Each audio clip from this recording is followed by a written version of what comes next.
दोस्तों इमेजिन कीजिए एक 10 साल का लड़का वो अपने गांव में खेल रहा है। अपने माँ बाप के साथ खुश है। अचानक शहर में ऑटोमन एम्पायर के सिपाही जेनेसरीज आते हैं।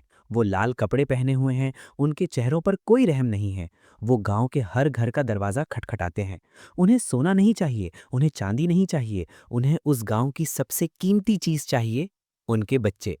ये देवशर्मे सिस्टम था, द ब्लड टैक्स।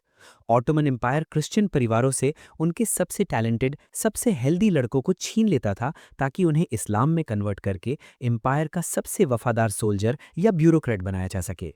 उसी भीड़ में एक लड़का था, बाजिका ननाडिच। जब सिपाही उसे घसीट कर ले जा रहे थे तो उसकी माँ घोड़ों के पीछे भाग रही थी, रोते हुए, चीखते हुए। उस लड़के ने अपनी माँ को आखिरी बार देखा। उसी पल बाजिका मर गया और उस राख से पैदा हुआ एक नया इंसान। एक ऐसा इंसान जो आगे चलकर ऑटोमन एम्पायर का ग्रैंड वजीर बनेगा, जो 3 सुल्तान्स सुलेमान, सेलीम प्रथम और मुराद तृतीय को अपनी उंगलियों पर नचाएगा, जिसके दिमाग के सामने यूरोप के किंग्स और पोप्स घुटने टेक देंगे। वो लड़का बना Sokollu Mehmed Pasha, the tall one, the king maker. आज हम रादोवान सामरजिच की मास्टरपीस बायोग्राफी और गेलीबुलुलु मुस्तफ़ा आली के क्रॉनिकल्स के जरिए उस शख्स की दास्तान सुनेंगे जिसने अपनी गुलामी को अपनी ताकत बना लिया। स्वागत है the real game of thrones में। The devshirme, a cruel meritocracy. Sokollu Mehmed Pasha की साइकोलॉजी को समझने के लिए हमें देव शिरमे सिस्टम को समझना होगा। आज के नज़रिए से ये किडनैपिंग लगता है, और वो था भी। लेकिन 16 सेंचुरी में ये एक टिकट टू पावर भी था। बाजिका महमद को बोस्निया से इस्तांबुल लाया गया। वहां उसे इस्लाम कबूल करवाया गया और नाम दिया गया महमद। उसे सोकोलू कहा गया, सोकोलोविची गांव का, ताकि उसे अपनी जड़ों यानी रूट्स की याद रहे। लेकिन ये सिस्टम स्लेवरी जैसा नहीं था जहां आप खेत में काम करते हैं। ये स्पार्टन ट्रेनिंग थी। उसे एदिरने पैलेस भेजा गया। वहां का रूटीन देखिए। सुबह 4 बजे उठना, कुरान और इस्लामिक थियोलॉजी पढ़ना, टर्किश, पर्शियन और अरबिक लैंग्वेजेस सीखना, स्वॉर्ड फाइटिंग, आर्चरी और हॉर्स राइडिंग में मास्टर बनना, और सबसे ज़रूरी, absolute obedience to the sultan. Radovan Samardzic अपनी किताब में लिखते हैं कि महमद बाकी लड़कों से अलग था। वो लंबा था, वो चुप रहता था, वो रोता नहीं था, वो ऑब्जर्व करता था। उसे समझ आ गया था कि अगर मैं वापस घर नहीं जा सकता तो मैं इस एम्पायर को ही अपना घर बना लूंगा, और मैं इस घर का मालिक बनूंगा। The rise, serving the magnificent. Sokollu Mehmed Pasha की किस्मत अच्छी थी कि वो सुलेमान द मैग्निफिसेंट के दौर में इस्तांबुल आया। ये ऑटोमन एम्पायर का गोल्डन एज था। सुलेमान की नज़र इस लंबे, शांत और इंटेलिजेंट लड़के पर पड़ी। महमद में धीरे धीरे रैंक्स क्लाइंब किए। इंपीरियल ट्रेजरर, जहां उसने पैसों का हिसाब किताब सीखा। Commander of the imperial guard, जहां उसने सुल्तान की सिक्योरिटी संभाली। High admiral, कपुदान Pasha. 1546 में लेजेंडरी बारबरोसा की मौत के बाद महमद को नेवी का चार्ज मिला। लेकिन दोस्तों, कोर्ट में पावर आसानी से नहीं मिलती। वहां शार्क्स घूम रहे थे। महमद के कॉम्पिटिटर्स कौन थे? परगाली इब्राहिम पाशा, सुलेमान का बचपन का दोस्त। रुस्तम पाशा, सुलेमान का दामाद और ह्यूरम सुल्तान का साथी। महमद ने यहाँ सब्र यानी पेशेंस का खेल खेला। जब इब्राहिम पाशा को एग्जीक्यूट किया गया क्योंकि वो एरोगेंट हो गया था, महमद चुप रहा। जब मुस्तफ़ा प्रिंस को मारा गया तो महमद ने अपनी वफादारी सुल्तान के प्रति रखी, किसी प्रिंस के प्रति नहीं। वो जानता था कि सुल्तान का साया ही सबसे बड़ी शील्ड है। The strategic marriage, 1862।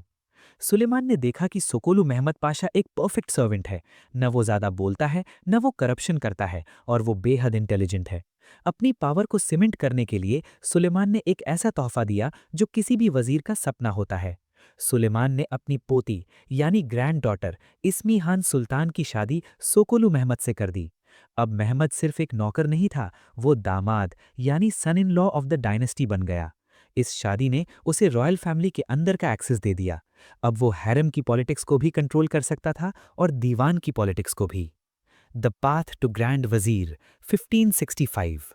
जून 1565। सुलेमान अब बूढ़ा हो चुका था, 70 प्लस। उसका ग्रैंड वजीर सेमिज अली पाशा मर गया था। अब लाइन में सबसे आगे कौन था? सोकोलू महमद पाशा। 28 जून 1565 सोकोलू महमद पाशा को ऑटोमन एम्पायर का ग्रैंड वजीर बनाया गया। इसका मतलब समझिए, दुनिया के 3 कॉन्टिनेंट्स यूरोप, एशिया और अफ्रीका की कमांड अब इस बोस्नियन लड़के के हाथ में थी। बगदाद से लेकर बुडापेस्ट तक और अल्जीरिया से लेकर क्रीमिया तक उसका हुक्म चलता था। लॉर्ड किनरॉस अपनी किताब में लिखते हैं कि Sokollu was the steady hand that the ageing sultan needed. While Suleiman was the face of the empire, Sokollu became its brain. लेकिन सोकोलू के वजीर बनते ही उसके सामने सबसे बड़ा चैलेंज आया। सुलेमान चाहता था कि मरने से पहले वो एक आखिरी बड़ी जंग जीते। वो चाहता था वियना का रास्ता साफ करना। टारगेट था Szigetvar, Hungary. The last campaign 1566। 1566 AD. Suleiman बीमार था, उसे गाउट था। वो घोड़े पर भी नहीं बैठ सकता था, लेकिन उसकी जिद थी कि वो आर्मी लीड करेगा। सोकोलू महमद पाशा ने पूरी आर्मी ऑर्गेनाइज की। वो सुल्तान की कैरेज के साथ चलता था। वो जानता था कि सुल्तान की हेल्थ एक टाइम बॉम्ब है। जिगजेट वार की सीज शुरू हुई। क्रोएशियन डिफेंडर निकोला शुबिज जिंसी ने बेहद बहादुरी से किला डिफेंड किया। ऑटोमन आर्मी परेशान हो गई। सुलेमान अपने टेंट में दर्द से तड़प रहा था। सोकोलू महमद पाशा दिन में जंग लड़ता और रात को सुल्तान के पास बैठता। 6 सितंबर 1566 सुबह होने से पहले सुलेमान द मैग्निफिसेंट, दुनिया का सबसे ताकतवर बादशाह, अपने टेंट में खामोशी से मर गया। जिगजेट वार का किला अभी जीता नहीं गया था। 1 लाख सोल्जर्स बाहर खड़े थे। अगर उन्हें पता चलता कि सुल्तान मर गया है तो वो जंग छोड़कर भाग जाते या लूटमार शुरू कर देते। सिविल वॉर शुरू हो सकती थी, क्योंकि अगला सुल्तान सलीम प्रथम कुताहिया में था, 1000 किलोमीटर दूर।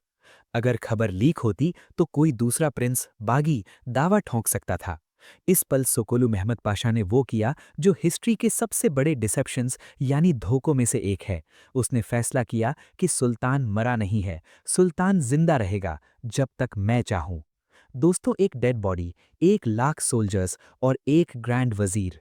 सोकोलू महमद पाशा के कंधों पर अब सिर्फ एम्पायर नहीं बल्कि एम्पायर की सर्वाइवल टिकी हुई थी। उसे सुल्तान की मौत को छुपाना था, 1 दिन नहीं, 2 दिन नहीं, बल्कि 48 दिनों तक। कैसे छुपाया उसने मौत को? कैसे उसने सुल्तान की बॉडी को ममीफाई किया? कैसे उसने सोल्जर्स को बेवकूफ़ बनाया कि सुल्तान उन्हें देख रहे हैं? और कैसे उसने सीक्रेटली नए सुल्तान सलीम प्रथम को बुलाया? पार्ट 2 में हम देखेंगे द मास्टर ऑफ सीक्रेट्स। हम चलेंगे जिगजेट वार के उस टेंट में जहां एक लाश राज कर रही थी, और हम देखेंगे कि कैसे सोकोलू महमद पाशा ने बिना ताज पहने पूरी दुनिया पर हुकूमत की। दोस्तों, 6 सितंबर 1566 की रात ऑटोमन एम्पायर के इतिहास की सबसे लंबी रात थी। सुलेमान द मैग्निफिसेंट, जिसके नाम से यूरोप कांपता था, वो अब एक बेजान जिस्म यानी कॉप्स बन चुका था। टेंट के बाहर 1 लाख सोल्जर्स खड़े थे। वो सुबह होने का इंतजार कर रहे थे ताकि वो जिगजेट वार के किले पर आखिरी हमला कर सकें। उन्हें लगता था कि उनका सुल्तान उन्हें देख रहा है। अगर उन्हें पता चलता कि सुल्तान मर गया है तो क्या होता? जैनिसरीज लूट मार शुरू कर देते। वो अपने नए सुल्तान से बख्शिश मांगने के लिए बगावत कर देते। दुश्मन को हौसला मिल जाता, और सबसे बड़ा खतरा शहजादा सलीम, जो अगला सुल्तान बनने वाला था, वो यहाँ से 1000 किलोमीटर दूर कुताहिया ने था। अगर खबर लीक होती तो कोई दूसरा प्रिंस बागी दावा ठोंक सकता था। इस पल सोकोलू महमद पाशा ने वो किया जो हिस्ट्री के सबसे बड़े डिसेप्शंस यानी धोखों में से एक है। उसने फैसला किया कि सुल्तान मरा नहीं है, सुल्तान जिंदा रहेगा जब तक मैं चाहूं। दोस्तों, एक डेड बॉडी, 1 लाख सोल्जर्स और एक ग्रैंड वजीर। सोकोलू महमद पाशा के कंधों पर अब सिर्फ एम्पायर नहीं बल्कि एम्पायर की सर्वाइवल टिकी हुई थी। उसे सुल्तान की मौत को छुपाना था, 1 दिन नहीं, 2 दिन नहीं, बल्कि 48 दिनों तक। कैसे छुपाया उसने मौत को? कैसे उसने सुल्तान की बॉडी को ममीफाई किया? कैसे उसने सोल्जर्स को बेवकूफ़ बनाया कि सुल्तान उन्हें देख रहे हैं? और कैसे उसने सीक्रेटली नए सुल्तान सलीम प्रथम को बुलाया?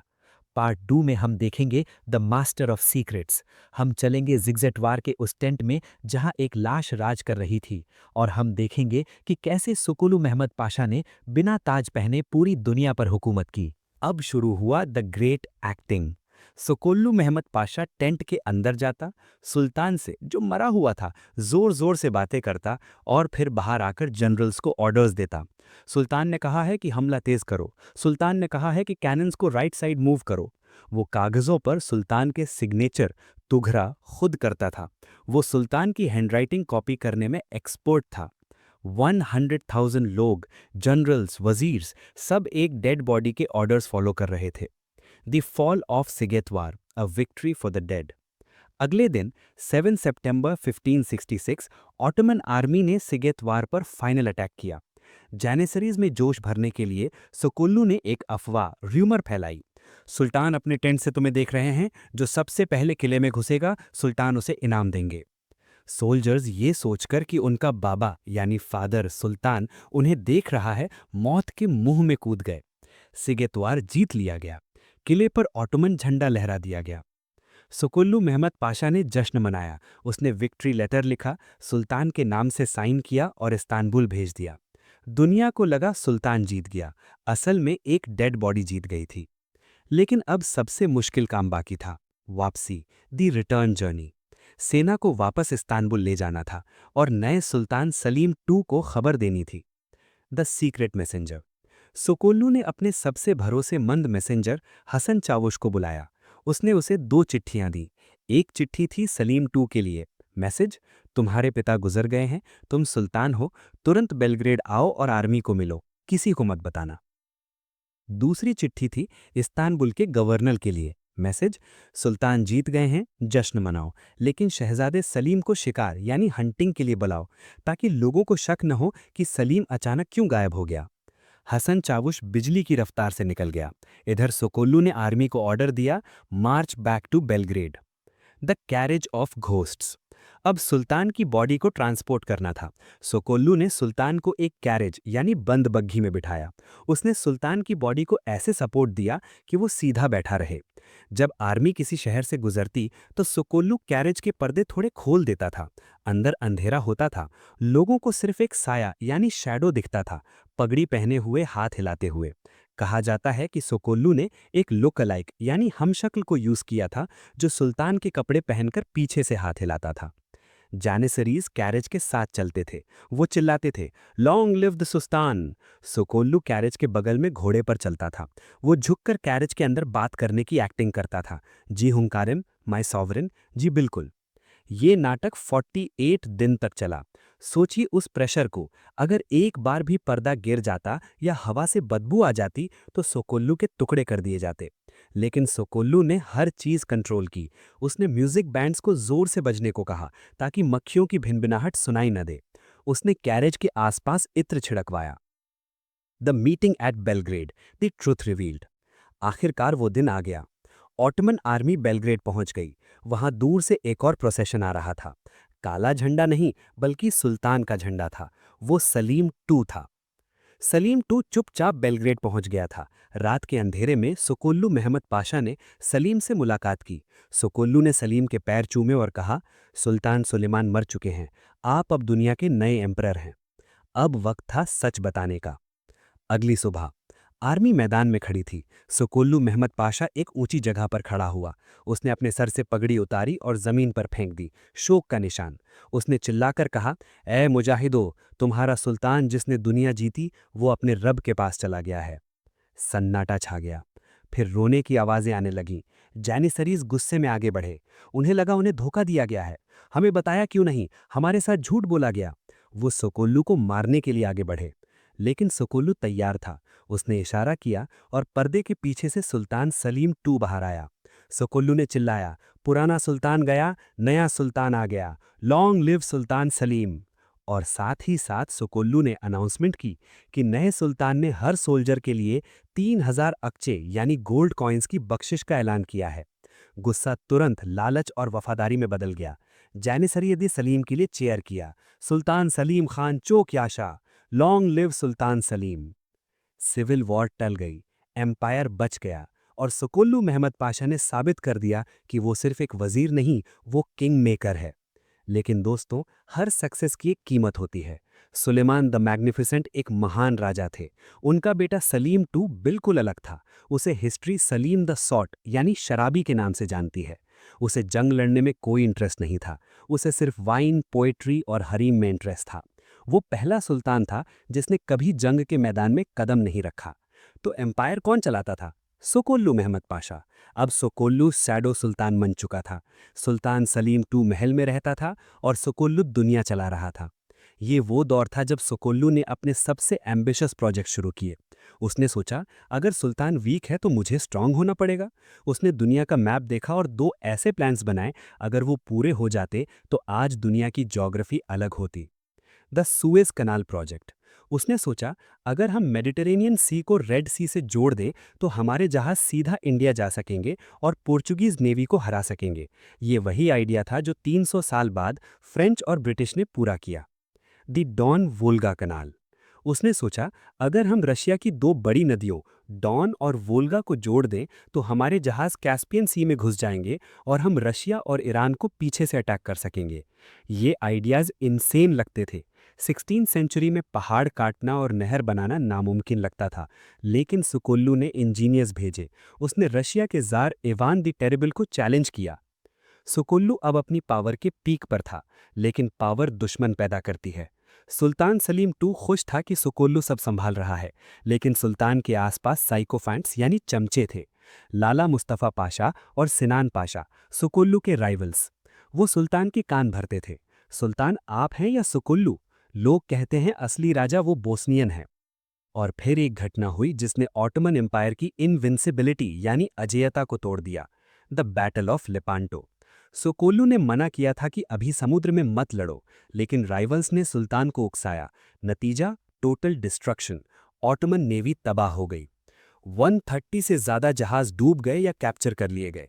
20,000 ऑटोमन सेलर्स मारे गए। एडमिरल अली पाशा का सर काटकर स्पेनिश फ्लैगशिप पर लटका दिया गया। यूरोप में जश्न मनाया गया। चर्च की बेल्स बजने लगी। उन्हें लगा the Turk is finished. Sokollu Mehmed Pasha Istanbul में अपने महल में बैठा था। जब खबर आई तो वो रोया नहीं। उसने तुरंत अगला मूव प्लान किया। उसे पता था कि परसेप्शन यानी नजरिया रियलिटी से ज्यादा इंपॉर्टेंट होता है। The diplomatic slab. बैटल के कुछ हफ्तों बाद वेनिस का एम्बेसडर मार्क एंटोनियो बारबारो सोकोलू से मिलने आया। एम्बेसडर का एटीट्यूड एरोगेंट था। उसे लगा ऑटोमन एम्पायर हार चुका है, अब वो भीख मांगेंगे। वो सोकोलू के सामने खड़ा हुआ और मुस्कुराया। सोकोलू मेहमद पाशा ने उसे देखा और हिस्ट्री का सबसे फेमस डिप्लोमैटिक डायलॉग मारा। उसने कहा, एम्बेसडर, तुम इतने खुश क्यों हो? तुमने लेपांटो में हमारी नेवी हराकर सिर्फ हमारी दाढ़ी या बियर्ड मोड़ ली है, लेकिन हमने साइप्रस छीनकर तुम्हारा बाजू काट दिया है। याद रखना, कटी हुई दाढ़ी फिर से उगाती है और वो पहले से ज्यादा घनी होती है, लेकिन कटा हुआ बाजू वापस नहीं उगता। ये सिर्फ डायलॉग नहीं था, ये एक चैलेंज था। सोकोलू ने प्रूव करके दिखाया। उसने इस्तांबुल के सारे शिपयार्ड्स को ऑर्डर दिया, मुझे अगले स्प्रिंग तक नई नेवी चाहिए। सोकोलू ने अपनी जेब से पैसा दिया। उसने कहा, अगर रस्सी कम पड़े तो हमारे खजाने से सिल्क और चांदी ले लो, लेकिन जहाज बनने चाहिए। सिर्फ 6 महीने के अंदर एक विंटर में ऑटोमन्स ने 150 नए वॉरशिप्स बना लिए। जब अगले साल वेनिशियन स्पाइज ने इस्तांबुल हार्बर देखा तो वो डर गए। उन्हें लगा जैसे समुद्र में जहाज उग गए हैं। यूरोप ने रियलाइज किया, ऑटोमन एम्पायर हारा नहीं है। वेनिस ने डरकर पीस ट्रीटी साइन कर ली और साइप्रस ऑटोमन्स को दे दिया। सोकोलू ने हार को जीत में बदल दिया था। The bridge on the Drina, soft power. Sokollu सिर्फ तलवार और पॉलिटिक्स का खिलाड़ी नहीं था, वो अपने रूट्स को कभी नहीं भूला। वो पैदा हुआ था बोस्निया में, एक क्रिश्चियन परिवार में। पावर में आने के बाद उसने अपने गांव सोकोलोविची और उसके आसपास के इलाके के लिए वो किया जो आज तक याद किया जाता है। उसने सोचा, बाल्कन्स में शांति रखने के लिए सिर्फ फौज काफी नहीं है, हमें लोगों का दिल जीतना होगा। उसने विशीग्राड बोस्निया में ड्रीना नदी पर एक शानदार ब्रिज बनवाया, द मेहमद पाशा सोकोलोविच ब्रिज। इस पर नोबेल प्राइज विनर इवो आंड्रिच ने फेमस नॉवेल लिखी है, द ब्रिज ऑन द ड्रीना। ये ब्रिज ईस्ट और वेस्ट को जोड़ता था, लेकिन उसने एक और मास्टर स्ट्रोक खेला, नेपोटिज्म फॉर स्टेबिलिटी। उसका भाई या कजिन मकारिजे सोकोलोविची अभी भी क्रिश्चियन था और मंक था। सोकोलू ने सुल्तान से कहकर सर्बियन ऑर्थोडॉक्स चर्च या पेट्रियार्केट ऑफ पेक को रिस्टोर करवाया, और उसका हेड किसे बनाया? अपने भाई मकारिजे को। सोचिए इसका जीनियस क्या था। इस्तांबुल में ग्रैंड वजीर मुस्लिम रूलर सोकोलू मेहमद पाशा है। बाल्कन्स में पेट्रियार्क क्रिश्चियन लीडर उसका भाई मकारिजे है। सोकोलू ने रिलीजन और स्टेट दोनों को अपनी फैमिली के कंट्रोल में ले लिया। इस वजह से सर्बिया और बोस्निया के लोग ऑटोमन्स के खिलाफ बगावत नहीं करते थे, क्योंकि उनका रिलीजियस लीडर सोकोलू का भाई था। The death of the drunkard 1574। 1574 AD. सुल्तान सलीम टू अब पूरी तरह शराब में डूबा रहता था। टोपकापी पैलेस के हमाम बाथ हाउस में वो नशा करके चलता हुआ फिसल गया। उसका सर मार्बल फ्लोर पर लगा, ब्रेन हैमरेज हुआ। कुछ दिनों बाद सेलिम द सॉट मर गया। उसने 8 साल राज किया, लेकिन असली राज सोकोलू ने किया था। सोकोलू ने फिर वही किया जो वो एक्सपर्ट था। उसने मौत को छुपाया जब तक नया सुल्तान मुराद III सेलिम का बेटा मनीसा से इस्तांबुल नहीं आ गया। लेकिन इस बार चीजें बदलने वाली थी। सेलिम II कमजोर था और सोकोलू पर डिपेंडेंट था, लेकिन नया सुल्तान मुराद III अलग था।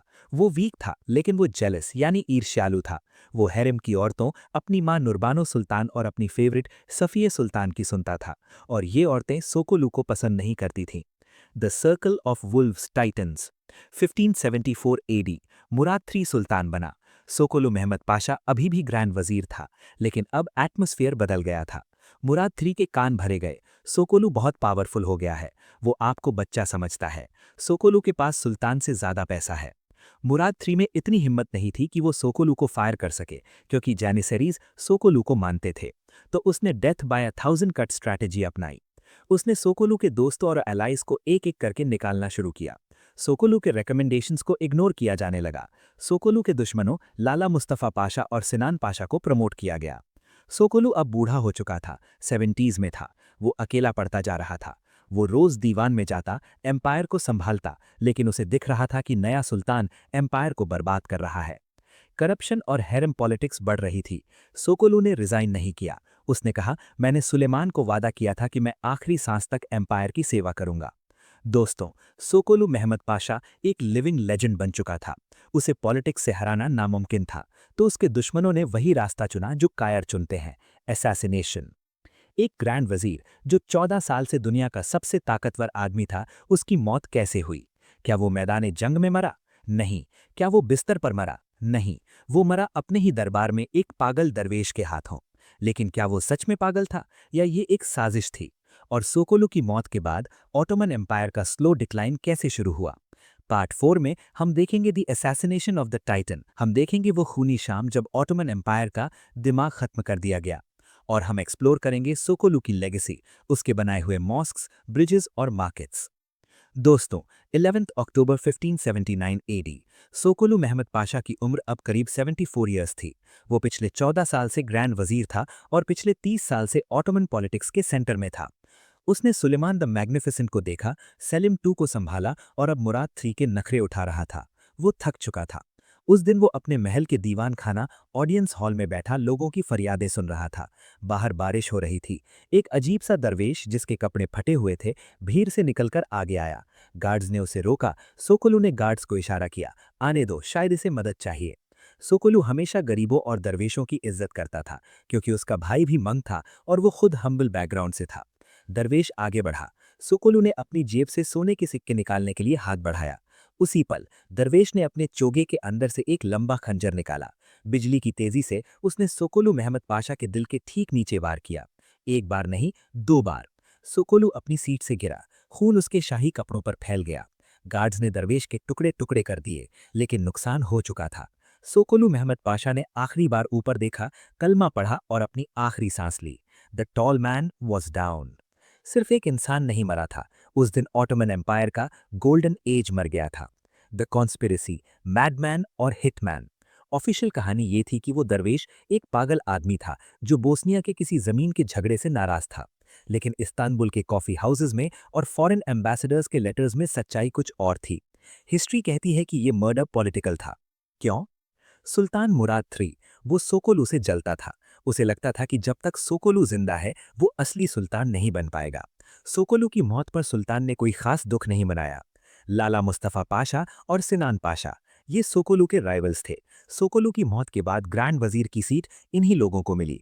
दी हैरम, क्वीन मदर और सुल्तान की वाइफ। क्वीन मदर और सुल्तान की वाइफ चाहती थीं कि पावर हैरम के अंदर रहे, दीवान में नहीं। सोकोलू की सिक्योरिटी हमेशा टाइट रहती थी। उस दिन दरवेश का इतने पास आना, गार्ड्स का स्लो रिएक्शन, ये सब एक गहरी साजिश की तरफ इशारा करता है। एक ग्रैंड वजीर जो 14 साल से दुनिया का सबसे ताकतवर आदमी था, वो एक पागल के हाथों कैसे मर सकता है?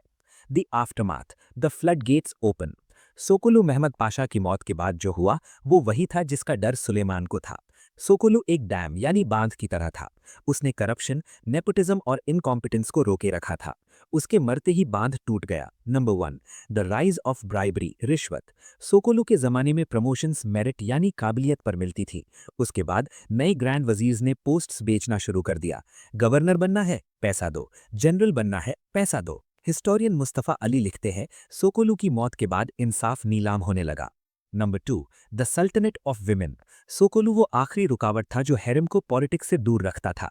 उसके जाने के बाद सफ़िये सुल्तान और नुरबानो सुल्तान ने एम्पायर चलाना शुरू कर दिया। सुल्तान सब दीवान में नहीं जाते थे, वो हैरम में रहते थे। Number 3, the Janissary revolts. Sokollu Janissaries को डिसिप्लिन में रखता था, कभी प्यार से कभी सख्ती से। उसके बाद जैनिसरीज आउट ऑफ कंट्रोल हो गए। उन्होंने सुल्तान्स को धमकाना और मारना शुरू कर दिया। आर्किटेक्चरल लेगेसी, मीमार सिनान और सोकोलू। पॉलिटिक्स भले ही गंदी हो, लेकिन सोकोलू ने अपनी लेगेसी को पत्थर में अमर कर दिया था। उसने उस वक्त के सबसे महान आर्किटेक्ट मीमार सिनान को हायर किया था। सिनान और सोकोलू की पार्टनरशिप ने इस्तांबुल को बदल दिया। सोकोलू की सबसे फेमस मस्जिद कदिरगा इस्तांबुल में है। ये मस्जिद दिखाती है कि सोकोलू कैसा इंसान था। ये सुलेमान की मस्जिद सुलेमानिये की तरह विशाल नहीं है। ये छोटी है लेकिन बेहद एलिगेंट है। इसके अंदर इज़्निक टाइल्स का बेस्ट काम है। और सबसे खास बात, इस मस्जिद में हजरे अस्वद ब्लैक स्टोन फ्रॉम काबा के 4 टुकड़े लगे हैं। कहा जाता है कि सोकोलू ने काबा की रेनोवेशन के वक्त ये टुकड़े मंगवाए थे। उसने लुलेबुरगाज में एक मैसिव कॉम्प्लेक्स बनाया। उसने डमास्कस, बगदाद और मक्का में कैरवैन सराइज बनवाए। सोकोलू जानता था कि लोग पॉलिटिशियन को भूल जाते हैं, लेकिन बिल्डर को याद रखते हैं। The unfinished dreams, Suez and Don Volga. Sokollu की मौत के साथ ही उसके 2 सुपर प्रोजेक्ट्स भी मर गए। सुएज कैनाल, सोकोलू के इंजीनियर्स ने काम शुरू कर दिया था, लेकिन नए वजीर ने कहा यह पैसा बर्बाद करना है। काम रोक दिया गया। 300 साल बाद यूरोपियंस ने इसे बनाया। डॉन वोल्गा कैनाल, रशियन सर्दी और अटैक्स की वजह से यह प्रोजेक्ट डिले हुआ था। सोकोलू जिंदा होता तो शायद पूरा करवा देता, लेकिन उसके बाद किसी में विजन नहीं था। अगर ये प्रोजेक्ट्स पूरे हो जाते तो ऑटोमन एम्पायर शायद अमेरिका डिस्कवर करता या इंडिया पर राज करता। सोकोलो की मौत ने हिस्ट्री का व्हाट इफ चैप्टर बंद कर दिया। The end of the Sokolovic family. Sokollu की फैमिली सोकोलोविच का क्या हुआ? उसका कजिन मुस्तफ़ा पाशा बुडापेस्ट का गवर्नर था। उसे सोकोलू मुस्तफ़ा कहते थे। उसे भी बाद में एग्जीक्यूट कर दिया गया। उसका भाई मकारिये सर्बियन पेट्रियार्क नेचुरल डेथ मरा, लेकिन चर्च पर फैमिली का कंट्रोल धीरे धीरे कम हो गया। सोकोलू की मौत के बाद उसके दुश्मनों ने उसके खजाने को ढूंढा। उन्हें लगा बहुत सोना मिलेगा, लेकिन उन्हें क्या मिला? ज्यादा कुछ नहीं। पता चला कि सोकोलू ने अपना ज्यादातर पैसा वक्फ चैरिटी में डाल दिया था, ब्रिजेस, मॉस्क्स और स्कूल्स बनाने में। वो अपने पीछे डेट, कर्ज छोड़कर गया था, सोना नहीं। ये थी उसकी असलियत। सोकोलू मेहमद पाशा चला गया। अब ऑटोमन एम्पायर एक नाव, बोट की तरह था जिसका कप्तान मर चुका है और तूफान आ रहा है। 1580 से 1600s का दौर, the era of stagnation. Part 5 में हम देखेंगे the empire without the brain. हम देखेंगे कि कैसे सोकोलू के बाद ग्रैंड वजीर की पोस्ट एक मजाक बन गई, कैसे करप्शन ने दुनिया की सबसे पावरफुल आर्मी को खोखला कर दिया। और हम एनालाइज करेंगे फर्न एंड ब्रॉडल की थ्योरी को, कि कैसे सोकोलू की मौत सिर्फ एक आदमी की मौत नहीं थी, बल्कि मेडिटेरेनियन हिस्ट्री का टर्निंग पॉइंट था। दोस्तों, एक पुरानी कहावत है, जब बड़ा पेड़ गिरता है तो जमीन हिल जाती है। सोकोलू मेहमद पाशा वो बड़ा पेड़ था जिसने ऑटोमन एम्पायर की जमीन को बांध कर रखा था। उसके गिरने के बाद 1579 में अगले 20 सालों में एम्पायर ने वो देखा जो उसने पिछले 200 सालों में नहीं देखा था, इंस्टेबिलिटी। सोकोलू के बाद लाला मुस्तफ़ा पाशा ग्रैंड वजीर बने। वो सिर्फ 3 महीने टिक पाए और मर गए। उसके बाद कोजा सिनान पाशा बने। इन्होंने सोकोलू की पीस पॉलिसी को तोड़ दिया और ईरान, सफाविद्स के साथ एक लंबी बेमतलब जंग शुरू कर दी। ये जंग 12 साल चली। नतीजा, खजाना खाली हो गया। जैनिसरीज को सैलरी देने के पैसे नहीं बचे। पहली बार करेंसी डिवैल्यूएशन, सिक्के में मिलावट करनी पड़ी। लोगों ने इस्तांबुल की सड़कों पर दंगे किए। हिस्टोरियन लॉर्ड किनरॉस लिखते हैं, under Sokollu the empire was a precision watch. After him it became a broken clock that was right only by accident. Sokollu के वक्त एम्पायर एक घड़ी की तरह चलता था। उसके बाद वो एक टूटी घड़ी बन गया। The rise of the favourites, the end of meritocracy. Sokollu का सबसे बड़ा योगदान था मेरिटोक्रेसी। वो खुद एक गरीब लड़का था जो अपनी काबिलियत से ऊपर आया था। उसने कभी किसी इडियट को जनरल नहीं बनाया, चाहे वो सुल्तान का रिश्तेदार ही क्यों ना हो। लेकिन उसके बाद इंतसाब सिस्टम आ गया, पेट्रोनेज या सिफारिश। अब आपको वजीर बनने के लिए जंग जीतने की जरूरत नहीं थी। आपको बस वालिद सुल्तान या चीफ ब्लैक यूनक को खुश करना था। ऑफिसर्स पोजीशंस खरीदने लगे। एक फेमस इंसिडेंट है, एक बार एक बुचर कसाई को जैनिसरी कोर का कमांडर बना दिया गया क्योंकि उसने सुल्तान को अच्छा मीट खिलाया था। सोल्जर्स ने कहा, क्या हम इस कसाई के पीछे जंग लड़ेंगे? डिसिप्लिन खत्म हो गया। The Braudel thesis, the Mediterranean stalemate. Famous French historian Fernand Braudel अपनी masterpiece the Mediterranean and the Mediterranean world in the age of Philip second में सोकोलू के बारे में एक डीप एनालिसिस करते हैं। ब्रॉडल कहते हैं कि सोकोलू की मौत सिर्फ एक पॉलिटिकल इवेंट नहीं थी, ये जियोपॉलिटिकल शिफ्ट था। सोकोलू आखिरी आदमी था जो यूनिवर्सल एम्पायर का सपना देख रहा था। Suez canal, Don Volga canal. वो ग्लोबल सोचता था। उसके बाद के वजीर सिर्फ लोकल सोचते थे। मेरा दुश्मन कौन है, मुझे आज क्या मिलेगा।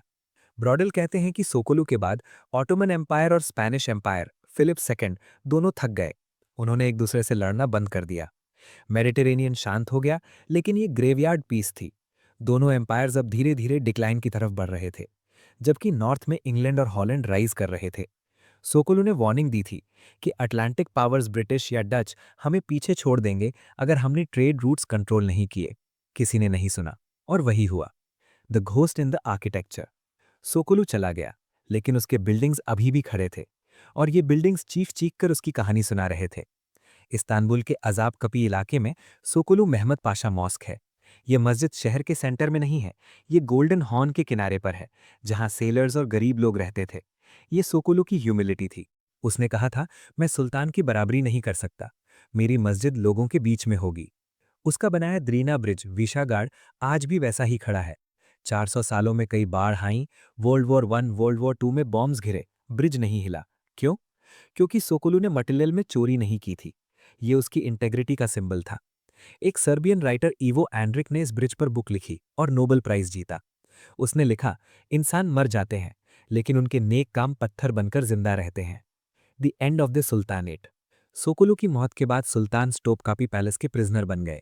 मुराद थर्ड ने कभी इस्तांबुल से बाहर कदम नहीं रखा। उसका बेटा मेहमद थर्ड थोड़ा बेटर था, लेकिन उसके बाद अहमद वन और मुस्तफ़ा वन आए जो बिल्कुल इनकॉम्पिटेंट थे। ग्रैंड वजीर की पोस्ट, जो कभी सोकोलू के पास 14 साल थी, अब हर 6 महीने में बदलने लगी। सुल्तान को लगता था कि अगर वजीर ज्यादा देर टिकेगा तो वो सोकोलू बन जाएगा। इस डर ने लीडरशिप को डिस्ट्रॉय कर दिया। The what if scenario. Historians अक्सर पूछते हैं, अगर सोकोलू 10 साल और जिंदा रहता तो क्या होता। स्वेज कैनाल शायद बन जाता। ऑटोमन्स इंडियन ओशन में पोर्चुगीज को हरा देते और स्पाइस ट्रेड पर मोनोपोली रखते। रशिया, शायद रशिया इतना पावरफुल नहीं होता। सोकोलू डॉन वोल्गा कैनाल बनाकर सेंट्रल एशिया के मुस्लिम्स को यूनाइट कर देता। पर्शिया, शायद ईरान के साथ पीस रहती और रिसोर्सेज बर्बाद ना होते। Sokollu Mehmed Pasha last great statesman था। उसके बाद ऑटोमन एम्पायर एक पावरफुल ज़ॉम्बी बन गया। बड़ा था, ताकतवर था, लेकिन दिमाग नहीं था। दोस्तों, अब हम इस कहानी के आखिरी हिस्से पर हैं। एक लड़का जो पहाड़ों से चुराया गया, जो स्लेव बना, जो वजीर बना और जिसने दुनिया चलाई। उसकी जिंदगी हमें आज क्या सिखाती है?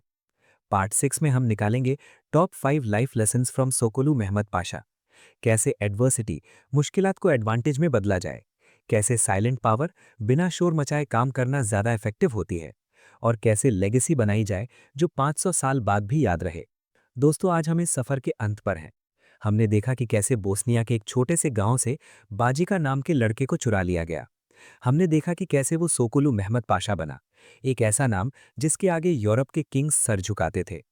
हमने देखा कि कैसे उसने मौत सुलेमान को जिंदगी में बदल दिया, और कैसे उसने हार लेपिंटो को जीत में बदल दिया। सोकोलू मेहमद पाशा की कहानी सिर्फ हिस्ट्री नहीं है, ये कॉर्पोरेट सर्वाइवल और जियोपॉलिटिक्स की सबसे बड़ी केस स्टडी है। आज के ज़माने में जब हम ऑफिस पॉलिटिक्स से परेशान होते हैं या लाइफ की मुश्किलों से डर जाते हैं, तो हमें सोकोलू को याद करना चाहिए। एक आदमी जिसके पास जीरो बैकग्राउंड था, कोई फैमिली सपोर्ट नहीं था, फॉरेन लैंड में स्लेव था, उसने दुनिया पर राज किया। आइए सोकोलू मेहमद पाशा की 74 साल की जिंदगी से टॉप 5 लाइफ लेसन्स निकालते हैं जो आज के यूथ, प्रोफेशनल्स और लीडर्स के लिए एक गाइड बन सकते हैं। Lesson number 1, turn your prison into your palace. Adaptability. Sokollu का स्टार्ट क्या था? किडनैपिंग। वो रोता रह सकता था, वो भागने की कोशिश कर सकता था और मारा जाता। लेकिन उसने क्या किया? उसने अपनी गुलामी को एक्सेप्ट किया, लेकिन गुलाम की मेंटालिटी को रिजेक्ट कर दिया। उसने सोचा, अगर मुझे ऑटोमन बनना ही है तो मैं बेस्ट ऑटोमन बनूंगा। Application for you. जिंदगी में कई बार हमें वहां डाल दिया जाता है जहां हम रहना नहीं चाहते। शायद आपको वो जॉब करनी पड़ रही है जो पसंद नहीं है। शायद आप किसी ऐसे शहर में हैं जहां आपका दिल नहीं लगता। सोकोलू हमें सिखाता है, डोंट कंप्लेन, कॉन्कर।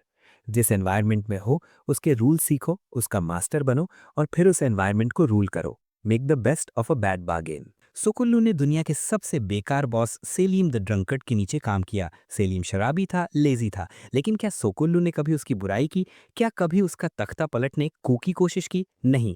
सोकुल्लू ने शैडो लीडरशिप की। उसने सेलीम को हीरो फील करवाया, जबकि सारा काम वो खुद कर रहा था। वो जानता था कि अगर सुल्तान खुश है तो सोकुल्लू सेफ है। Application for you. Corporate world में आपको अक्सर ऐसे बॉसेस मिलेंगे जो आपसे कम इंटेलिजेंट होंगे। उनसे जलो मत, उन्हें शील्ड की तरह यूज करो। अगर आप अपने बॉस को सक्सेसफुल दिखाओगे तो वो आप पे डिपेंड हो जाएगा। पावर हमेशा विजिबल होनी जरूरी नहीं है। असली पावर वो है जो पर्दे के पीछे से डिसीजन ले रही है। Lesson number 3, silence is the ultimate weapon, the tall ones nature. Sokollu को द टॉल वन कहा जाता था, लेकिन उसे द साइलेंट वन भी कहा जाना चाहिए था। परगाली इब्राहिम पाशा, सुलेमान का दोस्त, इसलिए मारा गया क्योंकि वो बहुत बोलता था। वो कहता था, मैं सुल्तान को कंट्रोल करता हूँ। सोकोल्लू ने कभी ऐसा नहीं कहा। वो चुपचाप अपने दुश्मनों को, लाला मुस्तफ़ा को गलती करने देता था। वो तभी बोलता था जब ज़रूरी हो। Application for you. आज हम पर्सनल ब्रांडिंग के चक्कर में बहुत शोर मचाते हैं, लेकिन ऑफिस में या पॉलिटिक्स में जो सबसे ज़्यादा बोलता है वो सबसे पहले निशाने पर आता है। Keep your cards close to your chest. अपने प्लान्स दुनिया को मत बताओ, बस रिजल्ट्स दिखाओ। Move in silence. Lesson number 4, build bridges not walls, legacy versus ego. Sokollu ने अपनी पावर का इस्तेमाल करके अपने दुश्मनों को कुचला नहीं, बल्कि उन्हें जोड़ा। उसने सर्बियन चर्च को रिस्टोर किया अपने भाई के लिए। उसने ब्रिज बनाया जो क्रिश्चियंस और मुस्लिम्स को जोड़ता था। उसने वेनिस के साथ ट्रेड वापस शुरू किया लेपांटो के बाद। Application for you. ईगो कहता है मैं सही हूं, तुम गलत हो। विजडम कहती है आओ मिलकर काम करते हैं। अगर आप लॉन्ग टर्म सक्सेस चाहते हैं तो आपको नेटवर्क बनाना होगा। ऐसे लोग जो आपसे अलग सोचते हैं उन्हें भी साथ लेकर चलो, क्योंकि मुसीबत के वक्त जैसे सिजिट वार में हुआ, यही नेटवर्क आपको बचाता है। Lesson number 5, the show must go on, crisis management. Suleiman की मौत के वक्त जो सोकोल्लू ने किया वो इमोशनल इंटेलिजेंस का पीक था। वो अंदर से टूट चुका था, उसका मेंटर मर चुका था, लेकिन बाहर से स्टोन फेस। उसने पैनिक नहीं किया, उसने रोते हुए सोल्जर्स को संभाला। Application for you. लीडर वो नहीं होता जो सबसे अच्छा प्लान बनाए। लीडर वो होता है जो पैनिक के वक्त शांत रहे। जब सब कुछ गलत हो रहा हो, प्रोजेक्ट फेल, मार्केट क्रैश, तब आपकी टीम आपकी तरफ देखती है। अगर आप घबरा गए तो शिप डूब जाएगा। अगर आप सोकुल्लू की तरह खड़े रहे तो आप डेड बॉडी के साथ भी जंग जीत जाओगे। The ghost on the bridge. आज अगर आप बोस्निया के विशेग्राद शहर जाएं तो वहां द्रिना नदी पर वो ब्रिज अभी भी खड़ा है। 450 साल हो गए, एम्पायर्स आए और गए, वर्ल्ड वॉर्स हुई, यूगोस्लाविया टूटा, लेकिन वो ब्रिज वैसा का वैसा है।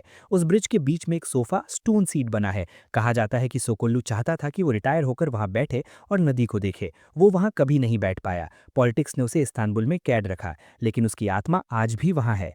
सोकोल्लू मेहमद पाशा ने साबित किया कि इंसान की असली ताकत उसका खून नहीं, बल्कि उसका कैरेक्टर होता है। वो एक स्लेव था जो सुल्तान बन गया, बिना ताज पहने। Closing statement. दोस्तों, ये थी सोकोल्लू मेहमद पाशा की दास्तान 6 पार्ट्स में। हमने बोस्नियन पहाड़ों से लेकर इस्तांबुल के महलों तक और मेडिटेरेनियन के समुद्र से लेकर हंगरी के मैदानों तक का सफर किया। ये कहानी हमें याद दिलाती है कि किस्मत वो नहीं जो हमें मिलती है, किस्मत वो है जो हम बनाते हैं। अगर आपको ये deep dive documentary style series पसंद आई हो तो इसे शेयर जरूर करें। ये स्टोरीज हिस्ट्री बुक्स में धूल खा रही हैं, हमें इन्हें जिंदा करना है। नेक्स्ट वीडियो किस पर बनाऊं, कमेंट में जरूर बताना। तब तक के लिए build bridges, stay strong, be the architect of your life. जय हिंद।